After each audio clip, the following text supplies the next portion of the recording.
Chapter 1. The Genesis of Don Quixote.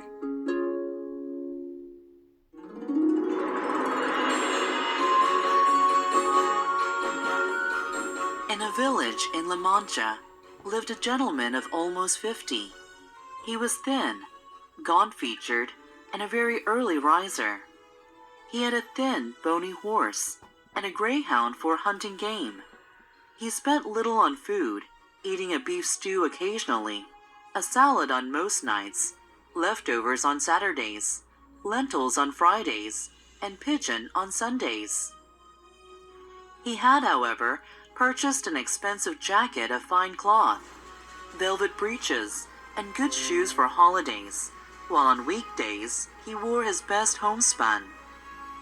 He had a housekeeper past 40, a niece under 20, and a lad to work in the fields and go to the marketplace.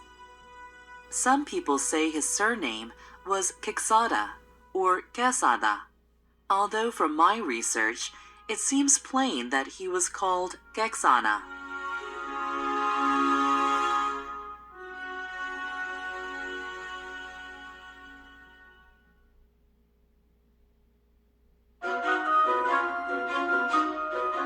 Whenever he was at leisure, he was an avid reader of novels about chivalry.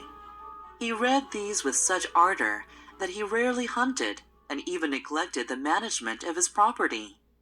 From time to time, he had even sold off acres of land to buy the books he loved. His favorite author was Feliciano de Silva, whose lucid style and witty phrases kept him awake at night, as he strove to understand them. In particular, he approved of the author's way of ending his stories with a promise of interminable adventure. In the end, with little sleep and too much reading, he lost his wits. His imagination grew full of the enchantments, battles, challenges, loves, and other impossible nonsense he read about in these books. He began to believe that what he read was real. He thought the legendary Spanish hero, Cedru Diaz, was a good knight, but not nearly as good as the fictitious Knight of the Burning Sword, who slew 2 fierce and monstrous giants.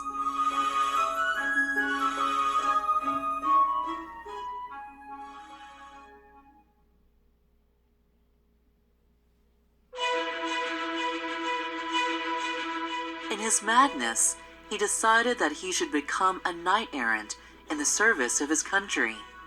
He would roam the world in full armor, righting every kind of wrong and exposing himself to peril and danger. The intense enjoyment he found in these pleasant dreams energized him as he began to prepare for his journey.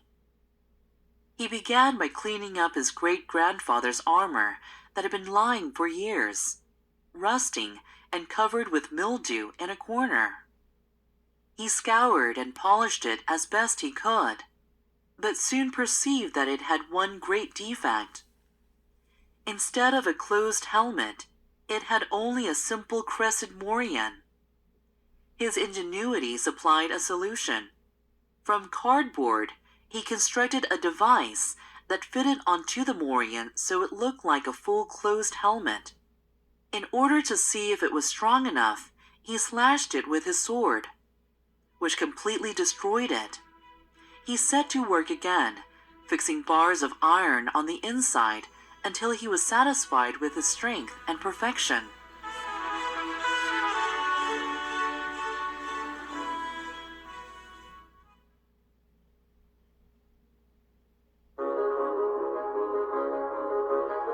Next, he took down the shield and lance that hung on his wall and cleaned them.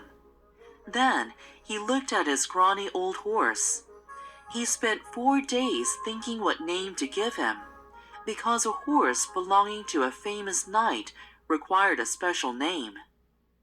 And so, having composed, rejected, made, and remade many names, he decided to call him Rocinante.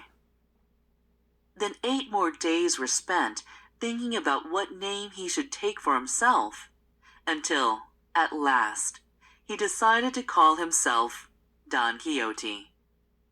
Then, in the style of all good knights, he added the name of his kingdom and country. He would henceforth be known as Don Quixote of La Mancha. Nothing more was needed but to look out for a lady to be in love with.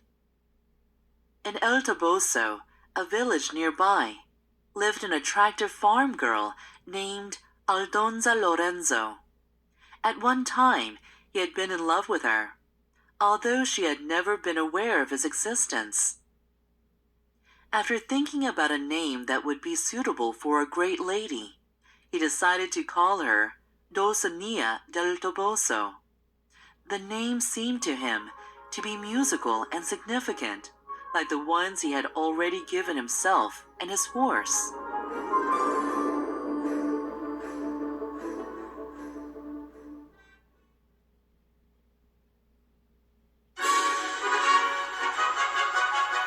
Now that everything was ready, Don Quixote did not want to delay leaving.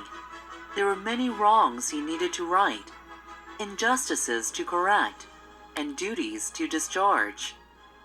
So one morning before dawn, he put on his suit of armor, mounted Rocinante, took his lance and shield, and sallied forth into the countryside of Montiel. He felt very content and satisfied at how easy the beginning of his grand adventure was. But as soon as he found himself in the countryside, a terrible thought struck him. He had not been dubbed a knight, which meant that according to the law of chivalry, he must not bear arms against any knight. He hesitated, but his madness was stronger than his reasoning, and he decided to have himself dubbed a knight by the first person he met. For a time, the adventurer paced along, talking to himself and thinking about the marvelous stories that would be written about his adventures. He rode so slowly, and the sun's heat increased so rapidly on that July day, that it was enough to melt his brains if he had any.